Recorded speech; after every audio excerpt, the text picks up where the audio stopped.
नमो नमः। भवतां सर्वेषां स्वागतम। विद्यार्थियों, आप सभी का स्वागत है।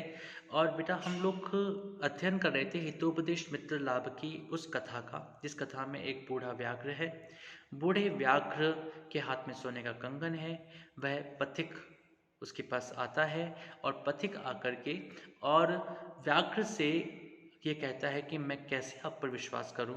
और व्याघ्र अपने लिए विश्वास भूमि को उत्पन्न करने का प्रयास करता है, अर्थात व्याघ्र अपनी बातों के द्वारा, अपने शास्त्रोक्त वचनों के द्वारा उस पथिक के मन में विश्वास उत्पन्न करने का प्रयास करता है। उसी क्रम में जो 12वां श्लोक है, उस श्लोक में कहते हैं, प्राणा यथात्मनोभिष्टा भूतानामपि ते तथा आत्मौपम्येन भूतेषु दयां कुर्वन्ति साधवः। इसको एक बार लाइव में बोलेंगे।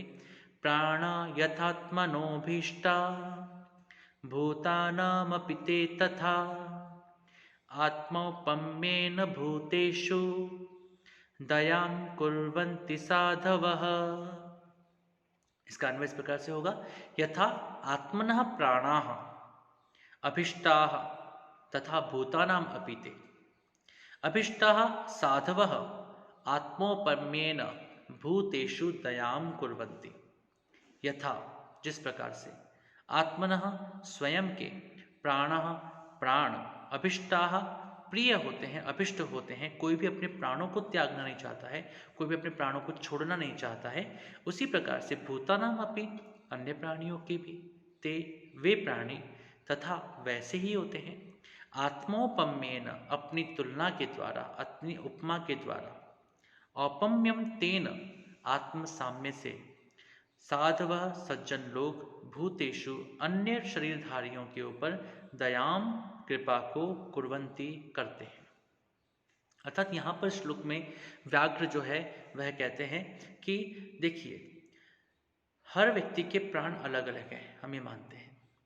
लेकिन जो श्रेष्ठ व्यक्ति होते हैं, जो सज्जन लोग होते हैं, वे सज्जन जिस प्रकार से अपने प्राणों के लिए अभिष्ट होते हैं, अपने प्राणों की रक्षा की इच्छा रखते हैं, वे चाहते हैं कि हमारे प्राणों का हनन कोई ना करे, उसी प्रकार से वे अन्य प्राणियों के भी प्राणों की रक्षा करते हैं।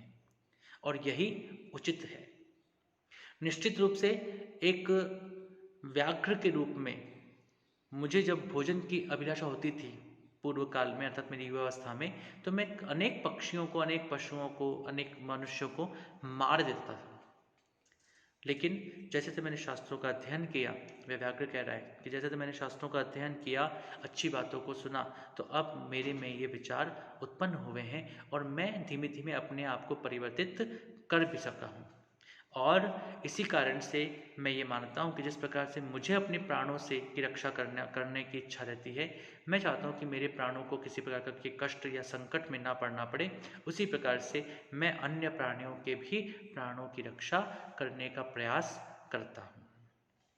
इसी बात को आगे बढ़ाते हुए वे कहते हैं, व्याघ्र कहता है, प्रत्याख्याने च दाने च सुख दुखे प्रिया प्रिय आत्मोपम्येन पुरुषः प्रमाणम अधिगच्छति। इसको एक बार हम लय में बोलते हैं। प्रत्याख्याने च दाने च सुख दुखे प्रिया प्रिये आत्मोपम्येन पुरुषः प्रमाणम अधिगच्छति। इसका अन्वय इस प्रकार से होगा, पुरुषः प्रत्याख्याने दाने च सुख दुखे प्रिया प्रिय च आत्मौपम्येन प्रमाणम अधिगच्छति।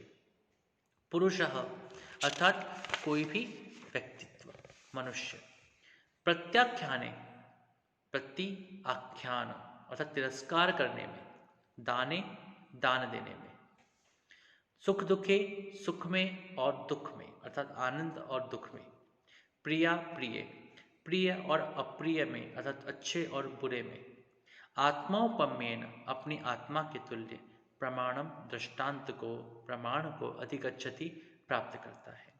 जो श्रेष्ठ मनुष्य है वह यह देखता है कि मुझे क्या अच्छा लगता है।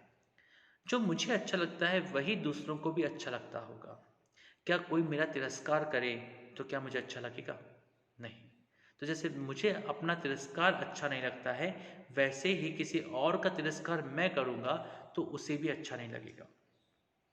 तो यहाँ पर एक श्रेष्ठ मनुष्य को किस प्रकार का चिंतन अपने हृदय में रखना चाहिए, मन बुद्धि में रखना चाहिए, उसी की बात को यहाँ पर स्पष्टता के साथ में वह कहते हैं कि एक जो श्रेष्ठ पुरुष होता है, श्रेष्ठ मनुष्य होता है, वह चाहे तिरस्कार करना हो या दान करना हो, चाहे सुख की अवस्था हो या दुख की अवस्था हो, चाहे प्रिय हो या अप्रिय की बात हो, वह अपने आत्मा को ही उसमें प्रमाण मानता है।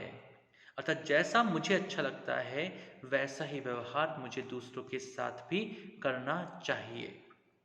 जो चीज़ मुझे पसंद नहीं है वह शायद दूसरों को ही पसंद नहीं होगी, उसी के अनुसार उसे आचरण करना चाहिए। उसे वैसा ही व्यवहार करना चाहिए जैसा व्यवहार वह स्वयं के साथ चाहता है। तो यहाँ पर उसी बात को स्पष्टता के साथ में रखा गया है। व्याघ्र यहाँ पर कहने के प्रयास कर रहे हैं कि देखिए, अब मैं शास्त्रों की बातों को समझता हूँ, मैं धर्म की बातों को जानता हूँ, मैं अधर्म को भी समझता हूँ, इसलिए मैं अधर्म का आचरण नहीं करता हूँ, मैं धर्म का आचरण करता हूँ। मैं जिस प्रकार से मेरे प्राणों का कोई हनन कर दे या मेरा तिरस्कार करे या मुझे दुख में डाले या मेरे लिए अप्रिय करे तो मुझे बुरा लगेगा।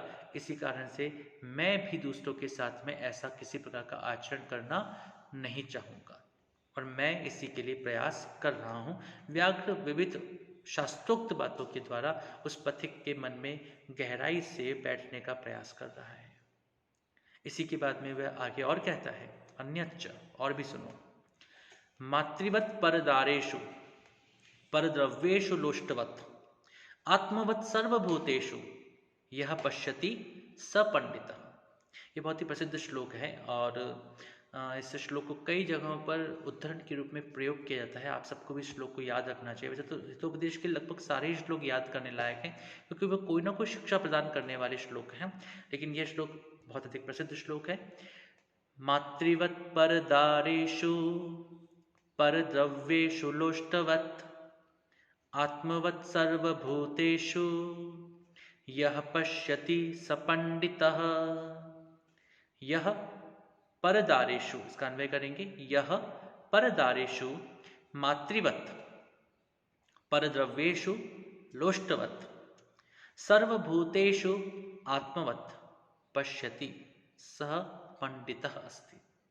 यह जो पुरुष परदारेषु, पर अर्थात दूसरों की, दार अर्थात स्त्रियां, तो दूसरों की स्त्रियों में मातृवत माता के समान, पर द्रव्येषु, पर अर्थात दूसरों के, द्रव्य अर्थात धन संपत्ति आदि में, लोष्टवत लोष्ट के समान अर्थात मिट्टी के ढेले के समान, सर्वभूतेषु और सभी भूत अर्थात प्राणियों में, आत्मवत अपनी आत्मा के समान, स्वयं के समान, यह पश्यति जो ऐसा देखता है, सह पंडितः वही पंडित है, वही ज्ञानी है, वही महापुरुष है। इस श्लोक में एक बहुत बड़ी बात कही गई है कि हमें किस प्रकार का आचरण करना चाहिए, हमारी दृष्टि किस प्रकार की होनी चाहिए, हमारे विचार किस प्रकार के होने चाहिए, और उसी के अंतर्गत वे पंडित अर्थात विद्वान व्यक्ति की परिभाषा को परिभाषित करने का प्रयास करते हैं। वे यहाँ पर स्पष्ट रूप से कहते हैं कि जो दूसरे की स्त्रियों में माता के समान आदर भाव रखता हो, जो दूसरे के द्रव्य को, दूसरे के धन को मिट्टी के समान व्यर्थ मानता हो, अर्थात दूसरे के द्रव्य, दूसरे के धन के प्रति प्राप्त करने की इच्छा नहीं करना, बल्कि उसे देख कर के भी उसके मन में ये भाव आना चाहिए कि नहीं नहीं, ये मेरे लिए नहीं है, ये मेरे लिए तो व्यर्थ है, मैं इसका उपयोग नहीं करूंगा। तो ये भाव उस व्यक्ति के मन में आने चाहिए। सर्वभूतेषु आत्मवत्, दूसरे प्राणियों में भी अपनी आत्मा के समान विचार करना। जब दूसरे प्राणियों के बारे में विचार होता है तो उसमें भी ये देखना कि जिस प्रकार से मेरे में आत्मा है वैसे ही इनमें आत्मा है।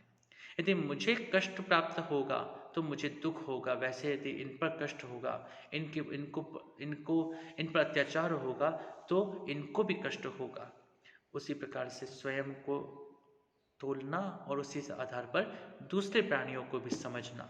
जब ऐसा कोई व्यक्ति करता है वही वास्तव में पंडित है, वही विद्वान है, उसी को हम महापुरुष कहें, अन्यों को नहीं।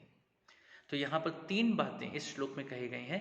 पर दारेशु मातृवत, अर्थात दूसरे की स्त्रियों में माता के समान भाव को रखना। हम देखते हैं कि आजकल कितने तरह के बलात्कार और इत्यादि घटनाएं घटती हैं। हम देखते हैं कि अखबारों में हम लगातार मीडिया में इस प्रकार की घटनाओं को सुनते रहते हैं, देखते रहते हैं। हमें कई बार अपने मनुष्य होने पर शर्म महसूस होती है, लज्जा महसूस होती है कि वास्तव में क्या मनुष्य इतना गिरा हुआ है। हम अपने आप को बहुत बड़ा मानने का प्रयास करते हैं, लेकिन हमारे विचार, हमारे व्यवहार बहुत ही हीन हैं, संकुचित हैं, बहुत ही गिरे हुए हैं।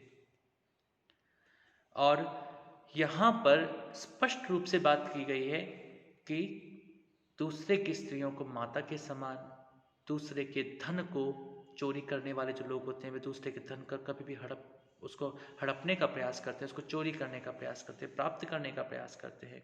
यदि वो लोग ये मानने लग जाए कि नहीं, दूसरे का धन जो है वो लोष्ट के समान है, मिट्टी के ढेले के समान है, व्यर्थ है हमारे लिए, तो कभी चोरियां नहीं होंगी। हम कई बार देखते हैं कि दूसरों पर अत्याचार किए जाते हैं। जब सभी सर्वभूतेषु आत्मवत का व्यवहार होगा, विचार होगा, तो कभी भी एक दूसरे पर अत्याचार नहीं किया जाएगा। यह मानवता को आगे बढ़ाने वाला एक श्लोक है, जिस श्लोक को समझना भी चाहिए और हमें अपने व्यवहार में उसको उतारने का प्रयास करना चाहिए।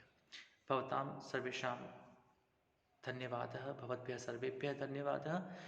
पुनर्मिलामः। नमो नमः। शुभं भवतु।